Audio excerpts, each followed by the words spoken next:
ଗୁରୁଙ୍କ ଆଶ୍ରମରେ ଶିଷ୍ୟମାନେ ହୋମ ପାଇଁ କ'ଣ ସଂଗ୍ରହ କରୁଥିଲେ? ସମିଧ। ନୂଆଖାଇ କେଉଁ ପ୍ରକାର ପର୍ବ? କୃଷିଭିତ୍ତିକ। ଫୁଲ ଯୋଗୁଁ କିଏ ନିସ୍ତରି ଯାଏ? ପଟ। ବ୍ୟାକରଣ କାହିଁକି ପରମ ତୃପ୍ତି ଲାଭ କରୁଥିଲେ? କ୍ଷୁଧାର୍ତ୍ତକୁ ଖାଦ୍ୟ ଦେଇପାରୁଥିବାରୁ। କବିତାରେ ଦାସେ ଆପଣ ବୋଲି କାହା ଉଦ୍ଦେଶ୍ୟରେ ବ୍ୟବହାର କରାଯାଇଛି?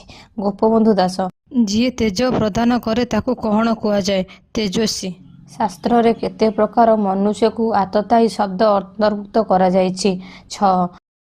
କୁପୋତମାନେ ବାଣୁଆର ଜାଲରେ କାହିଁକି ପଡ଼ିଲେ? ଖୁଦ ଖାଇବା ଲୋଭରେ। ଶିକ୍ଷକ ଶବ୍ଦର ବିପରୀତ ଲିଙ୍ଗ ପ୍ରକାଶ କର। ଶିକ୍ଷିକା। ସରସ ଶବ୍ଦର ବିପରୀତ ଅର୍ଥ କ'ଣ? ନୀରସ। ଭାଇ ଭଉଣୀକୁ ଗୋଟିଏ ଶବ୍ଦରେ କ'ଣ କୁହାଯାଏ? ଭ୍ରାତୃତ୍ୱ। ରତନା ରାଗିଯାଇ କେଉଁ କାମ ଛାଡ଼ି ଜଗୁ ସାହୁକୁ କରୁଣ ଭାବରେ ଚାହିଁଥିଲା? ଗ୍ଲାସ ଧୋଇବା।